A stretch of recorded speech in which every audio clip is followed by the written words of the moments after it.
Hi welcome back to S academy. ఈరోజు మనము 7th class 8th class సంబంధించిన maths topics అయితే చూద్దాము. సో ఐఐటి ఫౌండేషన్ లెవెల్లో మనం ప్రీవియస్గా డిస్కస్ చేసాం కదా. ఐఐటి ఫౌండేషన్ లెవెల్లో 7th 8th క్లాసే. ఒకటి అబ్జర్వ్ చేయండి, ఇక్కడ ఐఐటి ప్రాబ్లమ్స్ మనం చేయడం లేదు.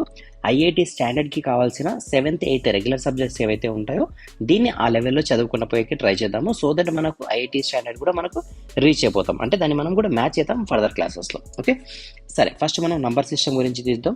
నంబర్ సిస్టమ్ తీసుకుంటే కనుక దీన్ని క్లాసిఫై చేసాం నంబర్ ఆఫ్ టైప్స్గా. ఒకటి డిస్కస్ చేద్దాం. ఫస్ట్ నేచురల్ నంబర్స్ అని, తర్వాత హోల్ నంబర్స్ అని, ఇంటీజర్స్, ఫ్రాక్షన్స్, డెసిమల్స్ అని డివైడ్ చేసుకున్నాం. ఒక్కొక్కటి 1 by 1 మనం డిస్కస్ చేద్దాం. First natural numbers. ఈ నేచురల్ నంబర్స్ మనం దేంతో డినోట్ చేస్తాము అంటే కనుక ఎన్ అనే నంబర్ క్యాపిటల్ ఎన్తో అయితే డినోట్ చేస్తాం. ఓకే, సో ఈ నంబర్స్ ఎక్కడి నుంచి స్టార్ట్ అవుతాయంటే 1 to up to ఇన్ఫినిటీ వరకు, అంటే 1 2 3 dash dash dash up to infinity వరకు మనం నేచురల్ నంబర్స్ డినోట్ చేస్తాం. ఏ నెంబర్తో? ఎన్ అనే నెంబర్తో. సో 1 to ఇన్ఫినిటీ వరకు నేచురల్ నంబర్స్ అంటాము. ఇక్కడ మన క్వశ్చన్స్ ఏ విధంగా అడుగుతాడంటే కనుక, సో స్మాలెస్ట్ నెంబర్ అంటాడు. నేచురల్ నంబర్స్లో స్మాలెస్ట్ ఏది అంటే కనుక 1, గ్రేటెస్ట్ ఏది ఆర్ లార్జెస్ట్ ఏది అంటే కనుక మనం ఇన్ఫినిటీ కింద తీసుకుంటాం. ఓకేనా, అర్థమైందా? సరే, కొన్ని క్వశ్చన్స్ చూద్దాం. Which of these are natural numbers అని ఈ విధంగా ఇస్తాడు. -5 -3 0 12 7. సో మైనస్ అనేది నేచురల్ నెంబర్ కాదు, 0 కూడా నేచురల్ నెంబర్ కాదు. So remaining numbers natural numbers కింద తీసుకోవచ్చు. Next, what is the smallest natural number అంటే 1. బిగ్గెస్ట్ అంటే ఆర్ లార్జెస్ట్ అంటే ఇన్ఫినిటీ కింద తీసుకోవచ్చు. Okay, next whole numbers. Whole నంబర్స్ని మనం దేంతో డినోట్ చేస్తాము? క్యాపిటల్ డబ్ల్యూతో డినోట్ చేస్తాం. ఓకే, సో ఏదైతే నేచురల్ నంబర్స్ ఉన్నాయో 1 2 3 డాష్ అప్ టు ఇన్ఫినిటీ, దాన్ని మనం 0తో స్టార్ట్ చేస్తే, అంటే నేచురల్ నంబర్స్ని 0తో స్టార్ట్ చేస్తే వచ్చేదాన్ని ఏమంటామంటే హోల్ నంబర్స్ అంటాం. ఓకేనా, సో ఇక్కడ క్వశ్చన్ ఏమడతాడు? What is the smallest whole number అంటాడు. సో 0. బిగ్గెస్ట్ హోల్ నంబర్ అంటే ఇన్ఫినిటీ. అర్థమైందా? సో ఈ విధంగా అడుగుతాడు. దీంట్లో కూడా అంతే, మైనస్ అనేవి రావు, అంటే -2 -3 ఇవి రావు దీంట్లో, అది గుర్తుపెట్టుకోవాలి మనం. నెక్స్ట్ టాపిక్ చూద్దాం, హోల్ నంబర్స్ తర్వాత. Next integers. ఇంటీజర్స్లో మనకి ఏముంటాయి అంటే ఇంకా మైనస్ సింబల్స్ అనేవి యాడ్ అవుతాయి. అంటే all whole numbers positive negative numbers is called as a integers అంటాం. అంటే దాని మీనింగ్ ఏమి? సో మనకు ఫర్ ఎగ్జాంపుల్ 0 నుంచి స్టార్ట్ అయిపోతే దాన్ని మనం యాక్చువల్ 1 2 3 అప్ టు ఇన్ఫినిటీ ఉంటే దీన్ని మనం ఏమన్నాం? నేచురల్ నెంబర్స్ అన్నాం. 0 నుంచి స్టార్ట్ అయితే హోల్ నెంబర్స్ అన్నాం. అదేవిధంగా -1 -2 -3 ఈ విధంగా ఉంటే దీన్ని మనం ఏమంటామంటే ఇంటీజర్స్ అంటాం. అంటే మైనస్ సింబల్స్ ఉంటాయి, 0 కూడా ఉంటుంది, పాజిటివ్ సింబల్స్ కూడా ఉంటాయి. దీన్ని మనం ఇంటీజర్స్ అంటాం. ఓకేనా, సో పాజిటివ్ ఉంటే పాజిటివ్ ఇంటీజర్స్ అంటాము, నెగిటివ్ ఉంటే నెగిటివ్ ఇంటీజర్స్ అంటాం. Clear? 0 is Nether positive or negative. మన క్వశ్చన్లో 0 అనేది పాజిటివ్ నెగిటివ్ అడుగుతాడు. ఇది పాజిటివ్ కూడా కాదు, నెగిటివ్ కూడా కాదని మనం గుర్తుపెట్టుకోవాలి. Okay, next, which of these are integers. So ఇవన్నీ కూడా మనకు ఇది 3.5 తప్ప, -8 0 5 -2 ఇంటీజర్స్. ఇది మనకి ఫ్రాక్షన్స్ ఆర్ డెసిమల్లో ఉంది కాబట్టి దీని గురించి మనం తర్వాత డిస్కస్ చేద్దాం. అది కాక మిగతావన్నీ కూడా మనకు ఇంటీజర్స్ కిందనే వస్తాయి. అర్థమైందా? Find the opposite of -6 integer అంటే -6 ఆపోజిట్ ఏమవుతుంది? ఆటోమేటిక్గా +6 అయితే అవుతుంది. Clear? Next, even numbers, add numbers.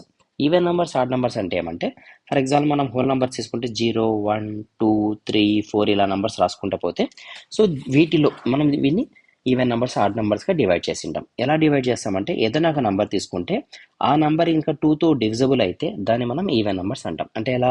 2 1s 2, 2 2s 4, 2 3s 6, 2 4s 8. అంటే ఇవన్నీ కూడా 2తో డివిజబుల్ అవుతున్నాయి కాబట్టి వీటిని మనం ఏమంటాం?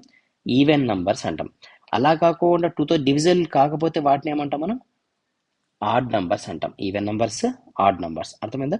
2తో డివిజిబుల్ అయితే ఈవెన్ నంబర్స్, 2తో డివిజిబుల్ కాకపోతే ఆడ్ నంబర్స్ అంటాం. ఇది మనం ప్రీవియస్గా మనం చదువుకుంటాం కాబట్టి దీని గురించి మనకు డీటెయిల్గా అవసరం లేదు. ఆల్రెడీ మనం నంబర్ ఆఫ్ టైమ్స్ డిస్కస్ చేసాం ప్రీవియస్లో. ఓకే, నెక్స్ట్ టాపిక్ తీసుకుంటే కనుక fractions. What is a fraction? Fraction మనం ఏదైనా కనుక P/Q form are A/B form are P/Q ఫామ్లో రాస్తే వీటిని మనం ఫ్రాక్షన్స్ అంటాం. ఈ ఫ్రాక్షన్స్లో పైన ఉండేదాన్ని, టాప్లో ఉండేదాన్ని ఏమంటాం అంటే న్యూమరేటర్ అంటాము, డౌన్లో ఉండేదాన్ని ఏమంటాం? డినామినేటర్ అంటాం.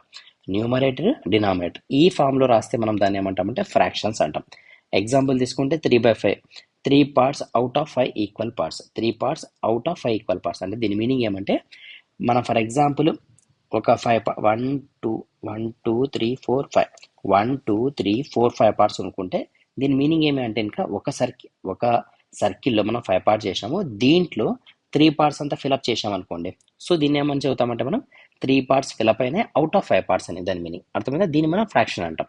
ఫ్రాక్షన్ అంటే ఒకదాని గురించి మనం డిస్కస్ చేస్తామని, ఇద్దరు ముగ్గురు మధ్యలో ఉండే కంపారిజన్ కాదు. ఓకేనా? రేషియో వేరే, ఫ్రాక్షన్ వేరే.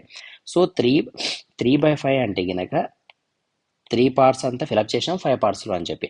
మనం ఏమనుకుంటాం 3:5 అనుకుంటాం. 3:5 అంటే అవి రేషియోస్, అవి కంప్లీట్గా డిఫరెంట్. ఫ్రాక్షన్స్ అనేది కంప్లీట్గా డిఫరెన్స్. మనం ఇక్కడ ఒక పార్ట్ గురించి మనం డిస్కస్ చేస్తాం. అది సరే, మనం రేషియోలోకి పోయినప్పుడు రెండింటి మధ్యలో ఉన్న డిఫరెన్స్ కూడా క్లియర్గా అర్థమవుతుంది. ఓకే, నెక్స్ట్ ఈ ఫ్రాక్షన్స్ మనం డివైడ్ చేసుకున్నాము ప్రాపర్ ఫ్రాక్షన్స్ అని చెప్పి. ప్రాపర్ ఫ్రాక్షన్స్ అంటే ఏమంటే కనుక, సో P/Q ఫామ్లో రాసినాం, బాగానే ఉంది. P కంటే కూడా Q డినామినేటర్ పెద్దగా ఉంటే దీన్ని మనం ఏమంటాం అంటే ప్రాపర్ ఫ్రాక్షన్ అంటాం. సో డినామినేటర్ ఎప్పుడు పెద్దగా ఉండాలా న్యూమరేటర్తో కంపేర్ చేస్తే. ఎగ్జాంపుల్కి 3/7, 5/9, 2/11. న్యూమరేటర్తో కంపేర్ చేస్తే డినామినేటర్ బిగ్ ఉంది కదా వాల్యూ, సో దీన్ని మనం ఏమంటాం ప్రాపర్ ఫ్రాక్షన్ అంటాం. క్లియర్. నెక్స్ట్ క్వశ్చన్ ఏముంది, నెక్స్ట్ పాయింట్ ఏముంది మనకు, ఇంప్రాపర్ ఫ్రాక్షన్.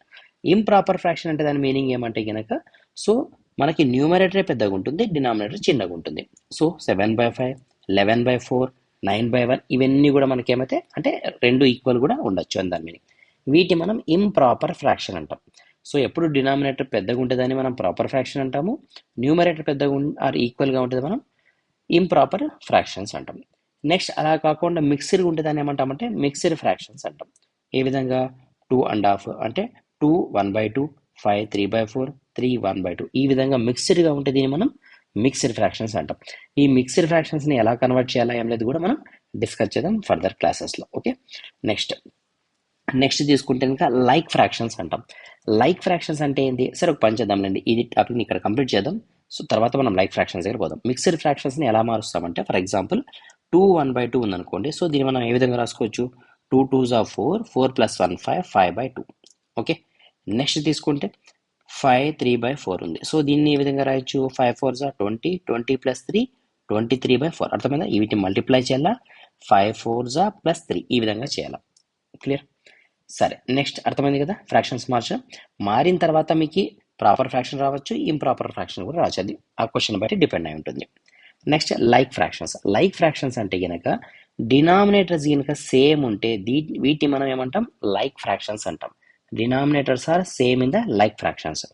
మన న్యూమరేటర్ అనేది చేంజ్ కావచ్చు, సో దాంతో మనకు అవసరం లేదు. డినామినేటర్ సేమ్ ఉంటే లైక్ ఫ్రాక్షన్స్ అంటాం. ఫర్ ఎగ్జాంపుల్ డినామినేటర్ సేమ్ లేదు అనిపిస్తే ఇంకా దాన్ని ఏమంటాం అన్లైక్ ఫ్రాక్షన్స్ అంటాం. అంటే ఇప్పుడు సేమ్ లేదు ఇక్కడ, వీటి మనం అన్లైక్ ఫ్రాక్షన్స్ అనొచ్చు. ఓకే, సరే. Next equivalent fractions. Equivalent fractions అంటే fraction that are represent same value but have different numerators and denominators. Okay, so numerator denominator different ఉంటుందని మనం ఈక్వలెంట్ ఫ్రాక్టర్స్ అంటాం. సో ఇదైతే మనకు పెద్ద అవసరం లేదని దీని గురించి పక్కన పెట్టేసాను. తర్వాత యూనిట్ ఫ్రాక్షన్స్. యూనిట్ ఫ్రాక్షన్స్ అంటే ఏమంటే ఇంకా, సో న్యూమరేటర్లో 1 ఉంటే, డిఫాల్ట్ ఎప్పుడు 1 ఉంటే దీన్ని మనం ఏమంటాం యూనిట్ ఫ్యాక్టర్స్ అంటాం. న్యూమరేటర్లో ఎప్పుడు సేమ్ ఉండాలా, అది కూడా 1 ఉండాలా. ఓకేనా, డినామినేటర్ సేమ్ ఉంటే లైక్ అంటాం. మరి అర్థమైంది కదా.